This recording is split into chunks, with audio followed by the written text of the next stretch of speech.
오늘 우리가 함께 나눌 말씀은 은혜에 대한 말씀입니다. 은혜라는 단어는 영어로 grace라고 하는데 미국에 가니까 그레이스라는 이름이 그렇게 많더라고요. 저희 학생부 전도사로 처음 갔는데 그레이스만 3명 있었던 것 같아요. 그레이스라는 말이 은혜라는 말입니다. 이 은혜라고 하는 단어는 어떤 뜻을 가지고 있느냐? 아무런 대가 없이 받는 것, 이게 은혜래요. 아무런 대가 없이 누리는 복을 은혜라고 하는 겁니다. 그래서 성경은 이 은혜라고 하는 말을 뭐라고 표현하느냐? 하나님의 선물이다, 그렇게 표현을 합니다. 따라합시다. 은혜는 하나님의 선물. 여러분, 선물을 여러분 대가를 바라고 주는 건 아니잖아요. 내가 이번에 구찌를 줬으니까 다음엔 네가 루이비통을 줘라? 이런 겁니까? 아니죠. 선물은 그냥 축하해주고 내 마음을 전달하는 대가를 바라지 않는 것이 그게 진짜 선물이죠. 그래서 에베소서 2장 8절에 보면 은혜를 이렇게 표현하고 있어요. 같이 한번 선포하며 읽겠습니다. 시작. 너희는 그 은혜에 의하여 믿음으로 말미암아 구원을 받았으니 이것은 너희에게서 난 것이 아니요 하나님의 선물이라. 아멘. 은혜는 너희에게서 난 게 아니래요. 내가 노력해서 받는 것이 은혜가 아니라는 거예요. 은혜는 뭐라고요? 하나님이 주신 선물이라는 거예요. 오늘 밤에 선물같이 임하는 하나님의 은혜가 있기를 주의 이름으로 축복합니다. 그 은혜는 내가 은혜 받았습니다. 이건 내가 잘해서 받는 게 아니라 선물을 하나님께서 주시는 거라는 거예요. 그 에베소서 2장 8절에 말하는 이 은혜는 뭐냐? 하나님께서 독생자 아들 예수 그리스도를 이 땅에 보내주심으로 십자가에서 대속의 피를 흘려, 여러분, 우리는 아무 공로 없지만 값없이 그 흘린 피 때문에 우리가 어떠한 공로 없이 구원받은 것, 이것이 바로 선물이라고 하는 거예요. 우리는 모두 하나님의 은혜를 입은 자인 줄로 믿습니다. 그러니까 은혜는 참 여러 가지 종류가 있거든요. 근데 은혜의 가장 대표적인 은혜는 뭐냐 하면 바로 십자가 대속의 은혜인 거예요. 한번 따라합시다. 십자가 대속의 은혜. 믿으시면 아멘. 하나님께서 우리에게 주신 선물과 같은 이 은혜는 십자가에서 대신 피 흘려, 우리가 죄인으로 피 흘려 대가를 치러야 되는데 예수님이 대신 대가를 치르신 거죠. 그래서 우리가 그 보혈의 능력을 믿고 예수의 이름을 의지하고 나아갈 때 구원받게 되는 구원의 은혜를 말하는 것이에요. 그래서 첫 번째 은혜는 뭐냐 하면 바로 십자가 대속의 은혜, 그것을 믿을 때에 구원받는 구원의 은혜를 말하는 것인 줄로 믿습니다. 그리고 성경은 계속해서 십자가 대속의 은혜로 구원받은 이 사람들을 계속해서 은혜 속에 살라고 우리에게 알려주고 있어요. 하나님의 은혜 속에 살고 은혜의 감격을 잊지 말라고 우리에게 말씀하십니다. 히브리서 4장 16절을 한번 같이 읽어볼게요. 같이 읽겠습니다. 시작. 그러므로 우리는 긍휼하심을 받고 때를 따라 돕는 은혜를 얻기 위하여 은혜의 보좌 앞에 담대히 나아갈 것이니라. 아멘. 아멘. 두 번째 은혜는 뭐냐 하면, 첫 번째 은혜는 독생자 아들 예수 그리스도가 십자가에서 대신 피 흘려주신 대속의 은혜, 구원의 은혜를 말하면, 두 번째 은혜는 뭐냐 하면 때를 따라 돕는 은혜라는 거예요. 그러니까 십자가의 은혜로 우리가 구원받았다면 그 다음부터 은혜가 필요 없는 게 아니라 그 뒤에도 계속 은혜로 살아야 되는데, 그 뒤에 우리가 가지고 살아야 될 은혜는 뭐냐 하면 때를 따라 돕는 은혜라는 거예요. 따라합시다. 때를 따라 돕는 은혜. 여러분에게 때를 따라 돕는 은혜가 있기를 주님의 이름으로 축복합니다. 그래서 우리는 다 은혜 아래에 살아야 돼요. 언제까지? 하나님 나라 갈 때까지. 하나님 나라 갈 때까지. 이미 우리는 십자가 은혜를 받았습니다. 아무런 공로 없이 대가 없이 십자가 구원의 은혜를 받았습니다. 근데 거기서 끝나는 것이 아니라 우리에겐 계속해서 은혜가 필요해요. 어떤 은혜가 필요하느냐? 때를 따라 돕는 은혜인 거죠. 입시를 앞에 두고, 취업을 앞에 두고, 군대를 앞에 두고, 결혼을 앞에 두고, 사업을 앞에 두고, 그때마다 하나님께서 도우시는 놀라운 은혜 속에 살아가는 역사. 그러한 인생이 복된 인생이라고 말씀드릴 수 있어요. 저는 오늘 예배하는 여러분들 삶 가운데에 하나님의 은혜가 있기를 주의 이름으로 축복합니다. 이 가운데 아직 예수님을 인격적으로 만나고 영적으로 만나지 못했던 사람이 있다면 하나님 만나게 해달라고. 십자가 대속의 은혜, 이 보혈의 능력이 믿어지는 역사. 그래서 내가 하나님의 자녀, 구원의 백성으로 거듭나는 이 은혜가 나에게 있게 하여 주시옵소서. 그냥 교양적으로, 인격적으로 그냥 명상하면서 다니는 신앙생활을 하는 사람들이 있어요. 그러나 이 만남이 없이는, 이 고백이 없이는 우리가 구원받을 수 없는 것이죠. 뿐만 아니라 더 나아가서 날마다 여러분 때를 따라 돕는 은혜가 우리 안에 있어야 되는 거예요.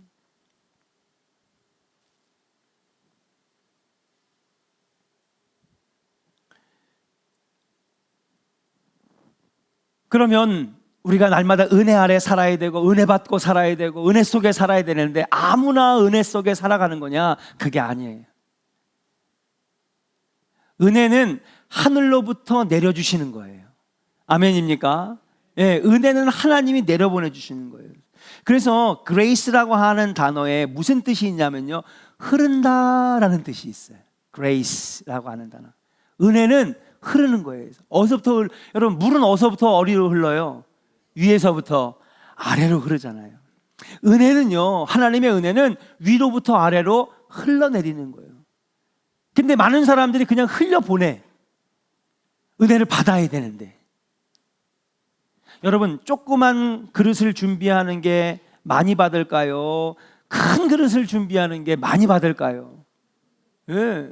폭포 앞에 가가지고 여러분 소주잔 갖다 놓으면 요만큼밖에 안 따라지는 거예요. 세숫대야를 갖다 놓으면 많이 받아요, 못 받아요? 많이 받는 거죠. 마찬가지예요. 은혜도 여러분 은혜 받을 그릇이 준비돼야 되는 거예요. 그 은혜 받을 그릇이 크게 준비되면 큰 은혜를 받는 거예요. 아멘입니까? 근데 준비되어 있지 않으냐면, 영적으로 준비되어 있지 않으냐면 은혜를 하나도 받을 수가 없어요. 십자가의 은혜가 뭔지도 모르고요, 때를 따라 돕는 은혜가 뭔지도 몰라요. 소낙비가 쏟아져도 그릇을 준비해야 빗물을 받을 수 있듯이 은혜도 마찬가지입니다. 받기에 합당한 마음, 영적 준비가 되어 있지 않으면 은혜를 받을 수 없다는 사실이. 그래서 저는 오늘 이렇게 말씀을 준비했어요. 한번 따라 합시다. 은혜 받는 사람의 조건. 오늘 말씀은요, 은혜 받는 사람의 조건. 우리는요, 예수 믿으면서 신앙생활하면서 꼭 은혜 받아야 돼요. 아멘. 은혜 속에 살아야 되는 거예요. 그래야 신앙생활이 행복하고요, 즐겁고요, 기뻐요. 근데 몇십 년 신앙생활에도 아무런 역사도 없고 응답도 없고 그냥 사람만 만나러 나오는 예배는요, 여러분 신앙생활에 즐거움이 없어요. 그래서 오늘 본문에 나오는 백부장을 통해서 우리가 다 은혜 받아야 될 존재들인데 어떻게 하면 우리가 그 큰 은혜를 받을 수 있을 것이냐, 함께 은혜를 간단하게 나눠보고자 하고요, 오늘 같이 말씀을 나눈 다음에 이것을 놓고 기도할 거예요. 하나님, 나에게 큰 은혜가 임하게 하여 주시옵소서. 구원의 은혜, 십자가 은혜, 더 나아가서는 때를 따라 돕는 은혜가 내 안에 넘치기를 원합니다. 은혜 받는 사람의 조건이 무엇인지를 함께 나눠보고자 합니다. 첫 번째, 한번 따라 할까요? 겸손히 주께 나올 때에 은혜를 받습니다. 어떻게 나올 때예요? 겸손하게 나올 때에 여러분 우리가 은혜를 받아요. 오늘 본문에 나오는 백부장은요, 평생 군인으로 산 사람입니다. 로마의 백부장은 말 그대로 로마의 장교입니다. 참전 경험이 풍부하고 당시의 로마는 전쟁이 끊이지 않았기 때문에 여러분 군인은 전쟁을 몇 번씩이나 치른 그러한 사람일 것이고, 부하를 다스릴 통솔력이 있습니다. 어떠한 악조건에서도 견뎌낼 수 있는 능력을 갖춘 사람이에요. 무엇보다도 이 사람은 로마 군대의 장교였습니다. 심지어 지금 예수님을 만난 데는 어디입니까? 바로 가이사라 지방, 이스라엘을, 예루살렘을 포함한 가이사라의 주둔군 장교예요. 그러면 여러분 한번 상상을 해보세요. 지금 여기 있는 사람들은 식민지 백성들이거든요. 그럼 누가 봐도 우리가 여기를 함락해서 이겨서 뺏은 나라이기 때문에 여러분 그 백성들을 무시할 수도 있어요. 깔볼 수도 있단 말이죠. 여러분 옛날에 일본 군들이 우리나라에 식민지 할 때 얼마나 탄압이 심했습니까? 그런데 이 백부장은 다른 거예요. 이 백부장은 유대인들을 깔보기는커녕 이 하나님의 백성인 유대인들을 존중해 줬어요. 얼마나 존중해 줬냐 하면 여러분 그가 가는 곳에 여러분 유대인들이 예배드릴 장소가 없으니까 이들을 위해서 유대인 회당을 지어줬다니까요. 무시하고 깔보고 착취하고 탄압하고 억압할 수도 있는 로마의 주둔군 장교가 이 유대인들을 위해서 자기의 사비를 털어가지고 회당을 지어줬다는 거예요. 여러분 회당이 어떤 곳이에요? 예배하는 곳이고 말씀 가르치는 곳이고. 이 백부장은 오늘 예수님을 만나요. 식민지의 가난한 목수였던 예수. 딱 봐도 나보다 나이가 어리네. 예. 예수님이 이제 30살 정도밖에 안 됐는데 자기보다 훨씬 나이가 어려요.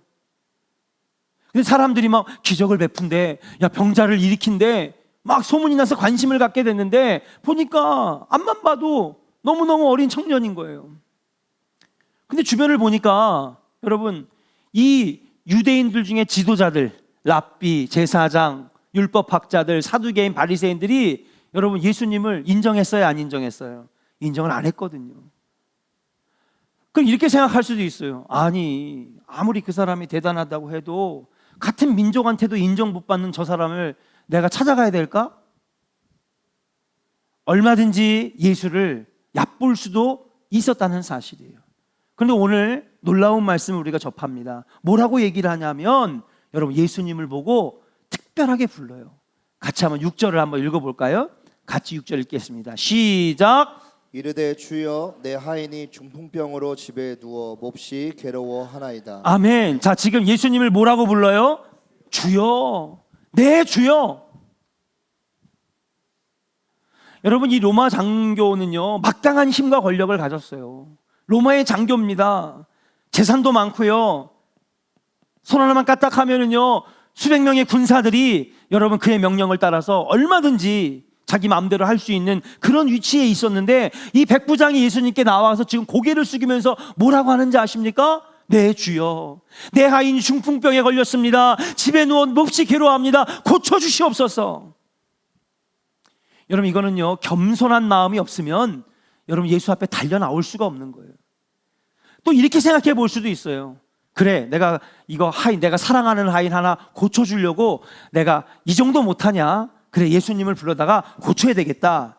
그런데 내가 그 앞에 찾아가는 건 좀 자존심 상하니까 여러분 부하들을 시켜가지고 야 그 예수라는 사람 좀 데려와봐. 예? 그럼 무기도 있겠다. 군사들 막 그냥 수백 명 있겠다. 몇 명 보내가지고 예수님 잡아다가 데려와도 되잖아요. 자긴 집에서 딱 앉아 있다가 야 예수라는 사람 좀 데려와 봐라. 여기 고쳐야 되니까 좀 데려와 봐라. 근데 여러분 예수님을 자기의 집으로 데려온 것도 아니고 군대 캠프로 데려온 것도 아니고 지금 어떻게 했어요? 본인 스스로가 예수를 찾아가지고 지나가는 길에 있는 예수 앞에 여러분 달려나와가지고 고개를 숙이면서 네 주여. 여러분 겸손한 마음이 없으면, 예수님을 존중하는 마음이 없으면 여러분 불가능한 거예요. 만일 백부장이 예수님의 소문을 한 귀로 듣고 또 한 귀로 흘려버렸다면 중풍병을 앓는 하인이 고침받을 수가 없었을 것이에요. 그런데 이 하인이 고침받은 이유가 뭔지 아십니까? 바로 백부장, 이 백부장이 겸손하게 예수 앞에 나왔기 때문에 그래요. 여러분 언제부턴가 우리가 이 겸손함을 잃어버려요. 말씀 앞에 겸손하고 예배 앞에 겸손하고 하나님 앞에 겸손하고 겸손히 예수님 앞에 주여 도와주시옵소서. 주님 고쳐주실 줄로 믿습니다. 겸손한 마음, 긍휼한 마음을 가질 때에 하나님은 기적을 베풀어 주시고 은혜를 베풀어 주시는 줄로 믿습니다. 오늘 여러분들의 마음이 겸손한 마음, 하나님을 의뢰하고 신뢰하는 마음으로 가득하기를 주의 이름으로 축복합니다. 교회 생활할 때도 마찬가지예요. 내가 저보다 우월하다, 신앙생활한 지 얼마나 됐다고 벌써부터 교만한 마음을 가질 때 하나님은 절대로 역사하지 않아요. 하나님은 교만한 마음, 자만하는 마음을 가장 싫어하시는 거예요. 하나님 어떤 마음을 사랑하시느냐? 여러분 겸손한 마음. 마태복음 5장의 말씀처럼 마음이 가난한 심령은 겸손하고 낮아진 마음을 가질 때에 하나님은 그 심령을 귀하게 여기셔서 은혜 내려 주시는 줄로 믿습니다. 은혜는 어떻게 내려와요? 높은 데서 어디로? 낮은 데로 흐르는 거예요. 내가 높아지면은요, 하나님 은혜가 흘러내려갈 수가 없어요. 내가 높아지고자 하고 내가 자만하고 내가 교만하면 은혜는요, 높은 곳에서 낮은 곳으로 흘러야 되는데 내가 높아지고자 하면 은혜는 나에게 흐를 수가 없는 거예요. 저와 여러분들의 마음이 겸손한 마음, 낮아지는 마음 되기를 주의 이름으로 간절히 축원합니다. 교회 생활할 때도 신앙생활할 때도 낮아지는 마음을 가지면 하나님이 큰 놀라운 은혜를 부어 주신다라고 하는 사실이에요. 두 번째, 우리가 어떻게 이 하나님의 은혜를 경험할 수 있느냐, 때를 따라 돕는 은혜를 경험할 수 있느냐. 두 번째 따라합시다.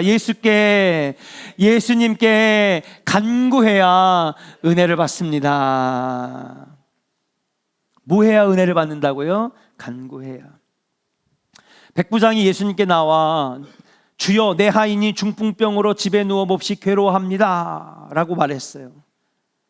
직접 자기 하인을 고쳐달라고 하지 않고 다만 그 하인의 딱한 형편을 말씀드렸는데, 여러분 고쳐달라고 했어요? 안 했어요? 안 했어요. 그런데 그의 말 속에는 자기 하인을 고쳐주시기를 원하는 그의 간절함이 잘 드러나 있는 거예요. 어떻게 해요? 집에 누워 몹시 괴로워하고 있습니다. 어떻게 할까요, 주님? 백부장이 예수님 앞에 찾아온 것만으로도 이미 그가 얼마나 간절한 마음으로 찾아왔는지, 물론 겸손한 마음이 있어서 찾아온 거기도 했지만 예수님 앞에 직접 나타난 건 뭐예요? 그만큼 지금 이 상황이 간절하다는 거죠. 몹시 괴로워하기 때문에 빨리 고쳐주시지 않으면 죽을지도 모릅니다. 간절한 마음을 갖고 있었음을 우리는 본문에서 살펴볼 수가 있는 거예요. 여러분, 주님의 은혜를 받는 사람들은 간절함이 있어요. 오늘날 우리가 안타까운 것이 뭐냐면 간절함이 사라졌어요. 간절함. 은혜 주시면 좋고 뭐 주시지 않으면 할 수 없지, 이런 마음으로는 우리가 은혜를 받을 수 없습니다. 십자가의 은혜, 구원의 은혜, 대속의 은혜, 때를 따라 돕는 은혜를 우리가 받을 수가 없는 거예요. 근데 간절하게 주님을 사모하고 부르짖으면 하나님께서 은혜를 내려주시는 줄로 믿습니다. 여러분, 은혜 받은 여인들이 여러분 성경에 많이 나오는데, 마태복음에 가나안 여인을 고친 이야기가 나오고 혈류병을 앓는 여인들이 고침받은 이야기가 나옵니다. 자, 이 두 여인의 이야기 공통점이 첫 번째 뭐냐? 첫 번째는요, 여인이라는 거예요. 두 번째 공통점은 무엇입니까? 이 여인들은 인생의 문제를 가지고 있었어요. 세 번째 문제는 뭐냐? 공통점은 예수님께 찾아왔을 때 한 번씩 이상 거절당했어요. 맞아요, 안 맞아요? 거절당했습니다. 가나안 여인 찾아왔어요. 예수여, 예수여, 예수님, 예수님. 이 수로보니게 여인, 가나안 여인이 와가지고 왜 찾아왔느냐? 보니까 자기의 딸이 귀신에 걸렸습니다 그러는 거예요. 고쳐주십시오 그랬더니 예수님이 단호하게 딱 거절합니다. 뭐라고 거절하느냐? 나는 유대인들을 위해서 온, 유대인들을 구원하기 위해 온 사람이기 때문에 이방인들은 나는 고쳐주지 않겠다. 몇 번을 매달렸지만 예수님이 거절하는 겁니다. 제자들도 야, 가라고, 빨리 가라고. 예수님은 당신 같은 사람, 이방인들을 위해서 여러분 고쳐주는 그런 사람이 아니라고. 근데 끝까지 매달려서 뭐라고 얘기하냐면, 주여, 여러분 다 아시죠? 개들도 주인의 상에서 떨어진 음식을 먹고 사는데 하물며 여러분 사람인 우리들이 와가지고 주님께 간구하는데 부스러기 은혜라도 내려주시면 안 되겠습니까? 간절히 매달리니까 예수님께서 이 여인을 고쳐주시잖아요. 귀신 들린 딸을 고쳐주십니다. 혈루병을 앓는 여인도 마찬가지입니다. 예수님께서 거절하는 거예요. 제자들이 뭐랍니다. 아유 그냥 부정하게 와가지고. 왜냐하면 12년 동안 피를 흘렸거든요. 그 당시의 상황에서는 부정한 여인입니다. 저리 가라고 몇 번을 거절해도 여러분 이 혈루병 여인 앓는 여인은 포기를 하지 않았어요. 나중에 뭐를 붙잡아요? 예수의 옷자락을 붙잡는 거예요. 그러니까 누가 내 옷에 손을 대었느냐 보니까 아까부터 계속 살려달라고 외쳤던 이 여인이 와가지고 여러분 다 옷자락. 여러분 이 여인이 옷자락을 잡고 싶어서 잡았을까요? 할 수만 있다면 팔을 잡았을 텐데 그만큼 수많은 인파들 가운데 제자들이 계속 뿌리치니까 그냥 지푸라기라도 잡는 심정으로 잡은 게 뭐냐면 예수님의 옷자락 끝인 거예요.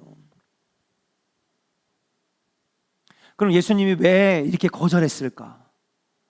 왜 몇 번이고 포기하게 만들려고 했을까? 이유는 단 한 가지. 예수님은 이 여인들에게 간절함을 보시기를 원했던 거예요. 그리고 그 간절함을 보셨을 때에 예수님은 이 여인들의 병을 고쳐주셨는 줄로 믿습니다. 여러분 간절한 곳에 하나님의 은혜가 임하는 거예요. 오늘 밤에 여러분 안에 간절함과 사모함이 있기를 주의 이름으로 축복합니다. 예, 그냥 맹숭맹숭하게 기도해서는 응답이 있지는 않아요. 그러나 성경에 간절하게 구할 때에 하나님께서는 역사해 주셨어요. 그럼 간구에서 간자는 간절함이고 구자는 뭐할까? 구할 구자예요. 따라합시다. 간절히 구해야 합니다. 예, 간절히 구할 때에 예수님은 고쳐주셨다는 사실이에요. 오늘날도 주님께서는 우리의 간절함을 보시기를 원해요. 하나님의 은혜를 받지 못하는 이유가 무엇일까요? 간절하지 않기 때문에 그렇습니다. 사모하지 않기 때문에 그래요. 제가 어저께 많은 것들이 은혜가 있었어요. 뭐 당연히 목사님들의 말씀도 은혜가 있었고 찬양단도 특송들도 아주 너무너무 은혜롭더라고요. 예. 감리교 목사님들 셰퍼드 목회자 합창단, 예, 여러분 강릉 세계대회에서 금메달 따고 태국 발리 세계 합창대회에서 금메달 따고, 예, 또 입상자들끼리 했는데도 금메달을 땄대. 놀랍잖아요. 그부터 시작해가지고 찬양들마다 너무 은혜롭고 마지막에 송정미까지, 그리고 쓰시는 목사님들마다 아주 훌륭한 목사님들 은혜를 너무 많이 받았어요. 근데 제가 가장 은혜 받았던 게 있어요. 그게 뭐냐 하면 6, 7천 명 되는 사람들이 사모함이 있더라고. 거기서 소망이 있었어요. 아, 아직 한국교회 교인들이 사모함이 있구나, 간절함이 있구나. 누가 시키지도 않았는데 목사님들 두 손 들고 찬양합시다 한 번도 안 했는데도 막 알아서 찬양 손 들고 찬양하고, 그냥 아멘 시키지도 않았는데 아멘 아멘 하면서 막 간절하게 하는데 우리 교인들은 손을 올리라고 그래야지 올리는데, 예, 얼마나 사모하는지. 수천 명이 그냥 한국교회 소망이 있구나. 여러분 사모하고 간절함이 있는 곳에 하나님의 은혜가 있는 줄로 믿습니다. 구하지 않기 때문에, 간절히 구하지 않기 때문에, 건성으로 기도하기 때문에, 온 맘 다해 전심으로 하나님을 찾지 않기 때문에 여러분 우리 안에 그 은혜를 경험할 수 없는 거예요. 시편 42편 1절의 말씀처럼 하나님이여 사슴이 시냇물을 찾기에 갈급한 같이 내 영혼이 주를 찾기에 갈급합니다. 갈급함이 우리 안에 있어야 되는 거예요. 예전엔 있었잖아요. 가난하고 배고픈 시절엔 갈급함이 있었잖아요. 인생이 힘들고 어려울 때는요 사모함이 있었잖아요. 근데 오늘날 우리의 간절함이 여러분 사라졌어요. 사랑하는 여러분, 하나님의 은혜가 임하기를 주의 이름으로 축복합니다. 여러분 그러기 위해서 우리 안에 간절함이 있어야 되는 거예요. 한번 따라합시다. 간절함, 간구함 있기를 원합니다. 할렐루야. 여러분 안에 있기를 주의 이름으로 간절히 축원합니다. 우리 합산에게 축복합시다. 간절히 구합시다. 간절히 구합시다. 마지막 세 번째예요. 한번 따라합시다. 예수를 구주로 고백하는 믿음이 있을 때에 뭐를 받아요? 은혜를 받아요. 십자가 은혜를 받아요. 구원의 은혜를 받아요. 때를 따라 돕는 은혜를 받아요. 6절 말씀에 몹시 괴로워합니다. 예수를 어떻게 고백해요? 예수라 하지 아니하고 내 주여라고 고백을 합니다. 예수님을 구원자, 내 삶의 주인으로 믿고 있다라고 하는 사실이에요. 그러니까 당신은 나의 주인입니다. 내 삶의 주인입니다. 여러분 이렇게 고백하는데 예수를 믿지 않으면 여러분 이렇게 고백할 수가 없는 거죠. 이미 이 백부장 안에는 예수를 구주로 믿는 믿음이 있었다는 사실이에요. 그러니까 예수님께서 너무나 감격스러운 거예요. 아니 유대인들도 와가지고 주여 하는 사람이 없는데, 여러분 제자들은 뭐라고 고백을 했어요? 3년 동안 선생님, 그죠? 예수님. 제자들조차도 3년 동안에 구주라고 고백한 사람이 없어요. 그러다가 베드로가 예수님께 인정을 받죠. 무슨 고백을 해서? 주는 그리스도시요 살아계신 하나님의 아들이십니다. 3년이 지나서야, 기적을 보고 말씀을 듣고 진리를 듣고 지나서야, 그제서야 베드로가 이제 예수가 누군지를 아는 거예요. 근데 여러분 백부장은요, 제자도 아니고 따라다니면서 진리의 말씀을 들은 것도 아닌데 지금 예수를 뭐라고 고백하냐면 내 주여라고 하는 거예요. 그러니까 예수님이 너무 감격스러웠어. 그러니까 여러분 7절에 가서 뭐라고 그러냐면, 7절 보여줘요. 7절에 가서 보니까 내가 가서 뭐 하리라? 고쳐주리라. 네가 지금 찾아왔지만 내가 너 가서 빨리 고쳐줄게. 너 집이 어디야? 너 집이 어디야? 빨리 말해봐. 주소 말해봐. 내가 가서 고쳐줄게 라고 얘기하는 거예요. 왜? 너무 예수님이 감동받은 거예요. 제자들도 나를 선생님, 랍비요, 예수님 이렇게 부르는데 백부장이, 그것도 이방인이, 로마 사람이, 장교가, 자기보다 훨씬 나이도 있고 힘도 있는 사람이 지금 내 구주여, 주여라고 여러분 고백하니까 예수님 너무 감격스러웠어요. 그래서 곧바로 야, 집이 어디냐? 빨리 가서 내가 고쳐줄게 그러는 거예요. 근데 그 뒤에 놀라운 말씀이 나옵니다. 8절 같이 한번 읽어볼까요? 같이 읽어요. 시작. 백부장이 대답하여 이르되 주여 내 집에 들어오심을 나는 감당하지 못하겠사오니 다만 말씀으로만 하옵소서. 그러면 내 하인이 낫겠사옵나이다. 아멘. 아멘. 지금 뭐라 그래요? 우리 집에 가실 필요 없어요. 어디서? 지금 당신이 서 있는 그 자리에서 뭐만 하옵소서? 말씀만 하옵소서. 여러분 이게 가능한 이야기입니까? 목사님 우리 집에 좀 찾아와 주세요. 예수님, 나 아픈데 병실 좀 찾아와 주세요. 다 찾아오기를 바라지. 그렇잖아요. 그러니까 예수님이 다 만나는 사람마다 고쳐줬으니까 당신도 좀 와가지고 고쳐주세요. 그런데 와서 고쳐준다니까, 집 주소 알려달라고 하니까는 얼른 그럼 빨리 모시고 가야 될 거 아니야. 근데 백부장이 뭐라 그래요? 우리 집에 오실 필요 없어요. 나는 당신을 감당할 수 없습니다. 우리 집에서. 대신에 여기서 뭐만 하옵소서? 말씀만 하옵소서. 이게 가능한 이야기입니까? 예수님의 능력을 믿기 때문에 할 수 있는 말이잖아요. 예수님을 100% 신뢰하기 때문에 할 수 있는 고백이라는 사실이에요. 괜찮아요, 예수님. 예수님은 능력이시고 예수님은 하나님의 아들이시고 내 인생의 구주가 되시기 때문에 그냥 그 자리에서 말씀만 하셔도 내 하인이 어떻게 되겠다고? 나을 겁니다. 믿음이 없이는 이런 고백을 할 수가 없다는 거죠.